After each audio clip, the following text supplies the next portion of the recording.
Yep. And the expansion valve and dryer. And the expansion valve, you gotta pull the dash out of it to get to the, get the evaporator case out of there on that one. They couldn't put the expansion valve out there like Chrysler does on the bulk, you know, just by the firewall where you could change it real easy. They had to put it under the dash. Where to change it out, you gotta, of course, it would probably be okay without the expansion valve, but Justin needs to pull the dash out. You know what I mean? So we would go ahead and do it the right way. You need to pull the dash out too, so don't smile. All right. I ain't got one. I did mine last night. This right here is a little story or two that I was gonna give you guys. I remember this period back in the years ago when we were seeing a lot of fuel pump failures. They started putting lubricant in the gasoline, I believe, because it was structured to make the fuel pumps last longer. In the mid-'80s, when electric fuel pumps got really prevalent, the little positive displacement electric fuel pumps were given a lot of trouble. And they would actually wear out on the inside, so they would cavitate and they'd push air up there. And I've always said when you're doing a no start and somebody says, you know, whenever it lost power and it quit, and then when it was hot, and then it would cool off, it would go again, then it would lose power and quit again. And I mashed that little thing on the fuel rail, and fuel just sprayed everywhere. Well, that means that there's a bunch of air in there. Because if everything's like it ought to be, even if you got good fuel pressure, when you mash that Schrader valve, you ought to just get a little on your fingers. It ought not to spray all over the hood and everywhere else like a fire hose because you squeezed air.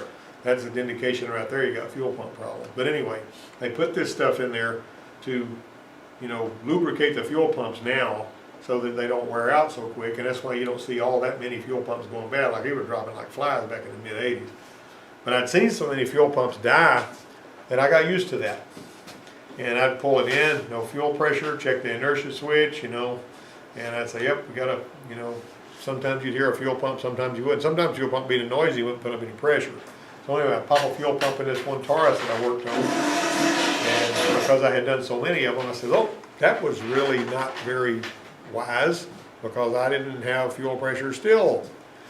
And what the deal was, there was a big old ground that had two big ground pins that were right there close to the battery coming off of there. And where's Adkins at, by the way? Still working on it. Huh? Come on, Adkins, we're in the classroom. But anyway, so I got over here to this ground wire, and I went ahead and cleaned the chalk off of it, and then I got fuel pressure, and then it fired up. And then I said, you know, as I sold these people a fuel pump, but it turned out to be a bad ground, should I put their old fuel pump back in there? Probably not. Because if I do, it's going to fail, and they're going to come back wanting it fixed for free. Because a lot of them were failing. See what I'm saying? Once you couldn't need a pump anyway. That could be. No, well, they could have, but I mean, the simple fact was, I wanted to make sure that I was doing everything above board. You know, I wasn't trying to get their pocketbook or nothing, but it's whenever you know that the fuel pumps are dropping like flies anyhow, you know, this whole thing. There was one time, it was this old Thunderbird came in that was stalling, and I found about 4 or 5 things under the hood of that Thunderbird and the, you know, sensors and stuff that could cause it to stall that failed regularly. And after I priced all of them out, and the labor that went with it was like $450. And the salesman come back here and says, I've sold these people 5 cars, and if we tell them they're going to need $450 worth of work, you know, they're going to be really upset. Couldn't we just change one of those parts? And I said, well, if you want it to not come back, but if you've sold them so many cars, maybe you can help them some with their bill. Like that. He said, this ain't funny. Well, anyway, they paid the bill and we're happy to get it done. Okay, so anyway, there's what happened on that particular one. Well, this navigator driver, some of you guys may even remember this job when it was in here, he had navigated with some serious bucking and jerking. It's amazing to me how people will drive a vehicle, even a fairly nice vehicle, when it starts giving trouble, and they'll just put up with all kinds of crummy running and all that. And she, about 3 months, she drove it. 3 months, and then her dad drove it, and he goes, what the heck is wrong with this vehicle? She, I don't know, it's been doing that for a while. She was just driving it, you know. So we got some cam sensor codes and scope patterns, and verified the cam misalignment issues of some kind with this 05 Navigator, and we postulated there might be a phaser problem. Okay, so I got this trace right here.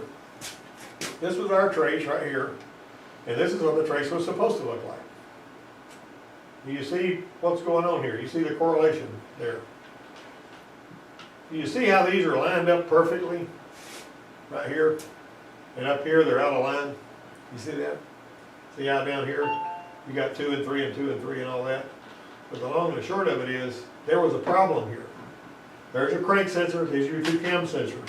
They didn't look like this, they looked screwed up like they were like out of, and all that. Now this right here gives you a little bit of thing. This particular scope pattern here also includes the coil 1, so it'll tell you, you can include coil 1, you know when you got a full engine cycle.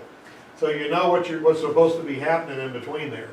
And you basically knows that cam 1 and 2 marker pulses are standalone and 180 cam degrees away from one another. The rest of the cam pulses overlay each other. So there's a little difference in amplitude between 1 and 2, just like there was on our original one, and that wasn't that big of a deal.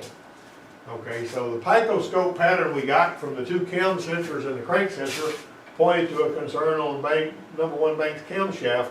But was it a phaser or was it something else? Now this is a phaser over here. That's what the phaser looks like.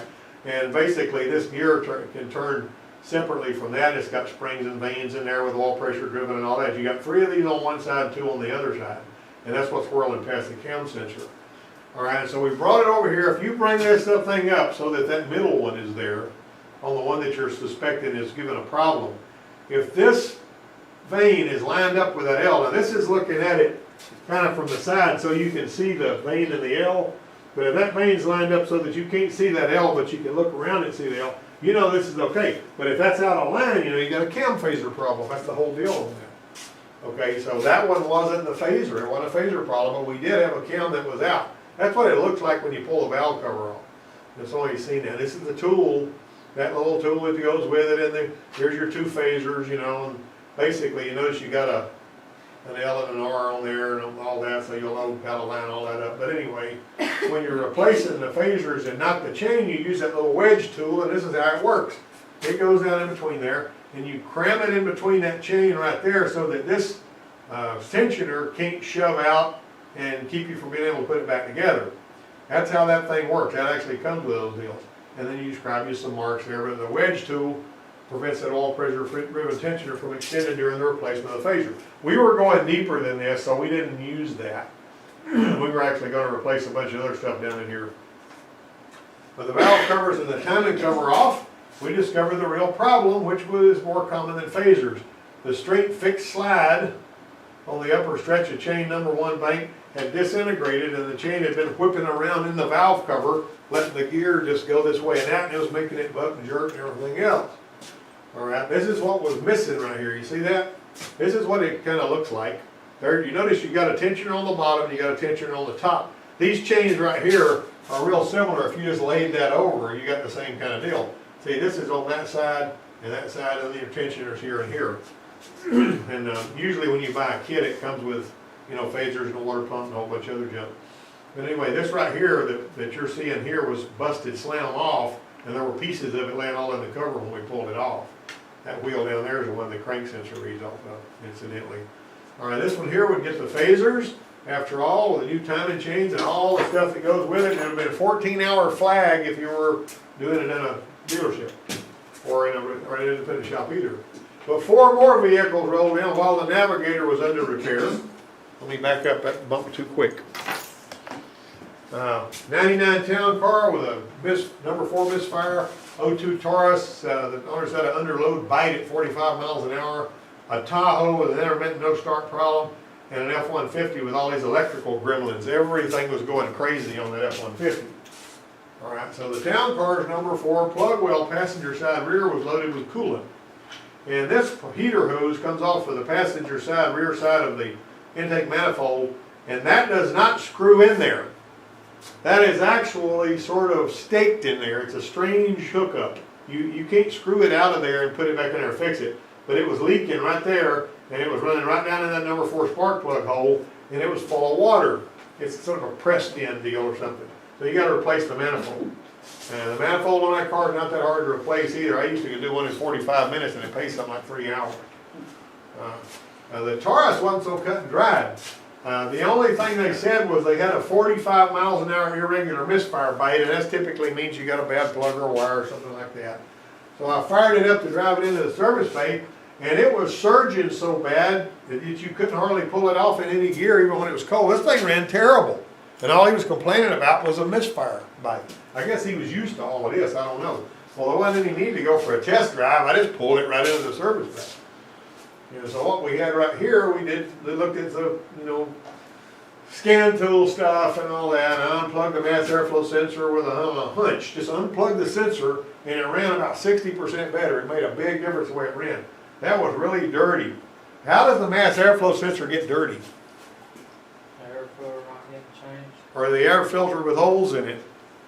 Or the air filter is one of them cheap ones that shrinks up and lets air get past it, right?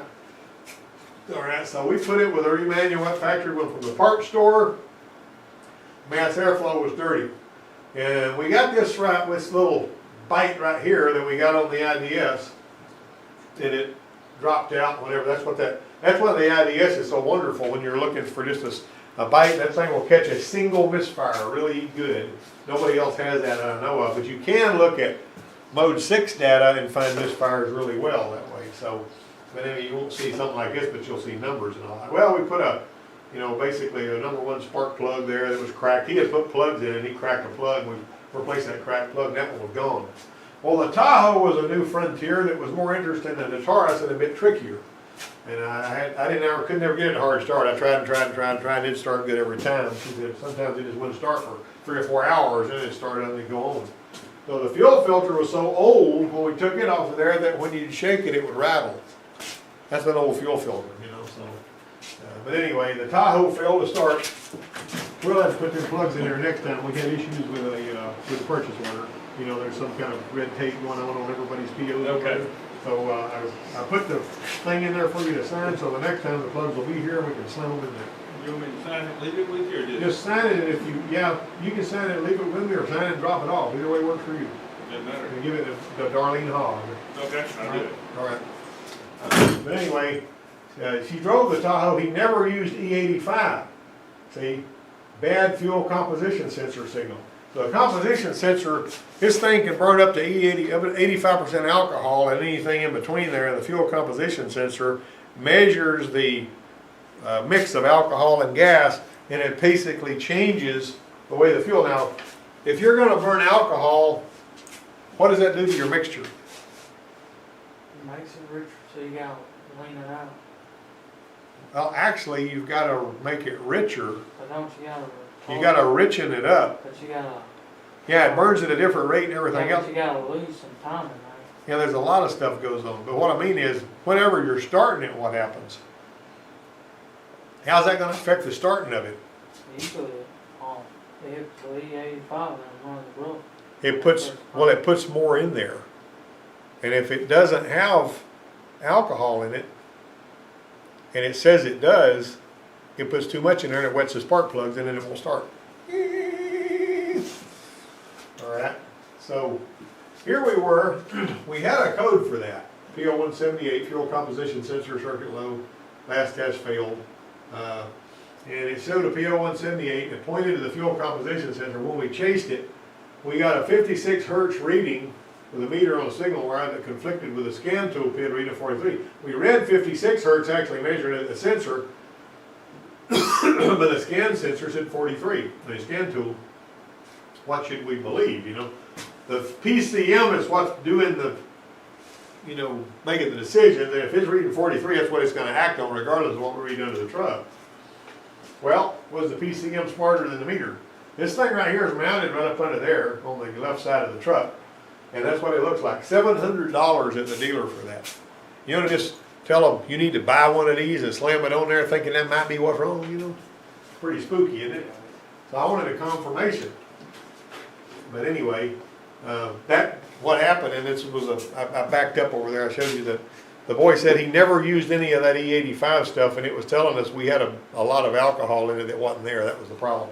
So we went on Amazon and bought a Delco fuel composition sensor for $335 and put it over there. Now this F-150 wasn't a Frontier for me. When I worked at the Ford dealer, I knew where to look for this gremlin problem. You pull that junction box off, some of you guys have done that, you pull that back, you see this chalky green stuff in there, that starts shorting out between those laminated plates in that junction box, you got a big problem. There's stuff going everywhere. It can cause all kinds of electrical problems. Got an F-150 like that, for some reason, the windshields like to leak on some of them. I don't know if they didn't seal them right or whatever. But anyway, we used to run into that in a lot of the dealership. But there was a follow-up on that. So they drove it for a few days, didn't have any problem, never took it and got the windshield resealed, and it rained, and he started having electrical problems again. He thought it was the box. Matter of fact, he took it back to the Ford place, they gave him another one because they got a 2-year guarantee on everything. Put it back on there and he still didn't have any issues. The guy that was helping him said, you got an alternator problem. So he pulls the alternator off, carries it, gets it checked, and they said, yeah, this alternator's no good. Put a new alternator on there, but now when he tries to start it, he's got a blinking theft indicator light and no starter operation. Well, what the heck is this all about, right? So he called me, I was the calf rope. And I found out there wasn't a passive anti-theft problem. Passive anti-theft has got a, typically it'll either be in the instrument cluster, some of them built into the engine controller, some of them has got a standalone module, but when you turn it on, it reads the key and the module tells the PCM, I know this key, it's okay to start the vehicle. Some of them it'll start and die, some of them you won't even get starter operation. This was one of those. And so, when I got there, let's see if I can get this thing to change. I was checking a Ford no start. Listen to this is important. Listen for the fuel pump. If you hear the fuel pump, you know the PCM's awake, right? You know the PCM is thinking, awake, is listening, right? If you spin it over and the fuel pump's not running, you may have crank sensor issues. And this is without a scan tool or anything, right? I knew the PCM was asleep because I never heard a fuel pump. All right, got my test light, connected into the EAT power feed and an injector. That's the red wire. EAT power relay puts power out to all the solenoids the computer operates, fuel injectors, transmission solenoids, everything. Idle air control. You go to an easy one to get to. When you go in there with your test lights, you need to go ahead and get a low impedance test light that'll pull some amps. Hooked it up in there, and this is what I saw. This is an actual picture of me testing it. See how that thing is barely lit? Barely lit at all. There's a little bit of juice there, but not as much as anything. And as soon as I saw that, I knew what was wrong with it. I reached over there and I found the EAT power relay and I tapped it with my finger. That thing got bright. I heard the fuel pump kick on. Anti-theft light quit flashing and I fired it up. He had a bad relay. Why did the relay go bad right then? I have no idea. He got an alternator problem that was causing his electrical issues to go crazy all over the place. Verified that. Put an alternator on there, and then he's got this other problem, and he just throws his hands up. I don't know what to do to this thing. So anyway, it turns out you go in there, you don't go in there thinking, I need to check for a bad alternator, I need to check for this and it. You go in there like it's the first time you've seen the vehicle, and you check it the old-fashioned way, and you typically find it. Well, while the Navigator was undergoing the final stages of this change on phasers, we're going to see if somebody in here remembers this job. All right, this woman is at Maxima, and diagnosed by her husband, decided it needed a starter because sometimes the existing starter would only click. Anybody remember this one? I turned the key, it spun for about 40 seconds before it fired up. Well, what's that going to do to the starter? It's going to wear the darn thing out, right? Okay, her husband was standing right there, but he hadn't mentioned this long crank hard start issue. He wasn't even concerned about that, which is interesting too.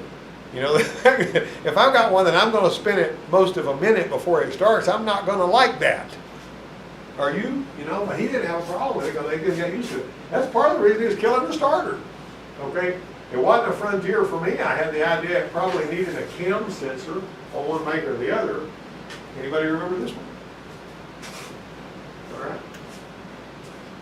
All right, so the old starter spun really good. It would only click during the bench test. We pulled it off, we put it on the bench test, and we clicked it. There was a person who is in this room right now that worked on this car. Does anybody know who it is? Anybody remember it? See why it's a good idea to go back and go over this stuff? All right, the cam sensor on bank number 1. Oh, we got a PO340, right? Oh, we got a cam sensor on bank number 1. And we had to spray wash away about a pound of junk before we could get to it. And basically it was, there's your starter down there. But anyway, we got down in there, and the front bank cam sensor, we changed it out. And boy, did it ever fire up. It fired up so fast the crank barely made a full round on starter power. And battery terminal maintenance and a little bit of simple check to do through with that. Real easy fix. So always remember that on some of those Nissans, whenever you've got a bad crank sensor, I mean a cam sensor, I'm sorry, you can unplug the cam sensor on something like an Altima. And when you unplug it, it may start and it may not. And some people, when they're fighting with one, they'll unplug the cam sensor to see if it'll start up. But that's not a good fix because you may unplug it and it may start this time and the next time, and then after that it won't start. It'll spin, spin, spin. You know, so, and this one right here was starting hard because of that, because one bank got a bad sensor on it. Do you remember this one? This was you. I don't remember. You did it. You fixed the car, you replaced the starter, you and I pulled the skin, and this was me and you. And so we took care of that. So Amber's the one that did that. But anyway, it's been probably 2 or 3 semesters ago, but you did it. That's probably why I don't remember it. Yeah. Well, the Navigator returned with a complaint that it was doing the same thing. Got you crazy, you know? So this time around, we didn't have cam sensor codes, and the cam trace pattern was perfect. What we had was an engine miss and misfire codes. Now, granted, we should have put plugs in there to start the first time around, but after we replaced the spark plugs, it ran really, really well. Of course, we did have to use the tool to pull one of them out. You know, the tool that extracts that part after it comes off the plug. Impact to get it out. We used the impact to get all of them out, but that one, and the guy that was working on it, he says, I couldn't get the impact on that one, so I had to take it out with a ratchet, and that's the one that the end came off of, because it's the only one he took out with a ratchet. A lot of people are terrified of taking it out with an impact. Well, you ain't got nothing to lose anyway. You come out of that thing slow, it's going to roll that thing off and leave that thing there every time. Just, well, a lot of times. So anyway, he wound up having to work on the one way back in the back. It was really nasty. Number 8 back there. And he got the tool and he worked it down in there and he pulled it out and everything was fine. And he was saying, I think a piece of this ceramic fell down in the cylinder. And so I said, well, start it up and let it run with the spark plug out and we'll hope it will rattle out one of them. And it did apparently, because we never had any more trouble with it. We can pull the head off on a hunch, you know? Which is ceramic, it wouldn't hurt a piston anyway. Hopefully. Anyway, so we ran like a dream after we replaced those. Okay, so everybody gets something out of this, right? Including Amber remembering one that she fixed and didn't even remember fixing it, right? I worked with a guy one time that had a really, really good memory. And he could remember the stuff he had done to fix this car and this one, because we've all done drivability work. But the problem he had was his troubleshooting skills were weak, but he had a really good memory. So if it was something he could draw on, let me tell you something else. And we have one of these little Bronco that came in there, and it would, whenever you crank it up, it ran fine, just fine at idle. But when you snap the throttle, it would go, boom. But if you went up slow with the throttle, it wouldn't do that.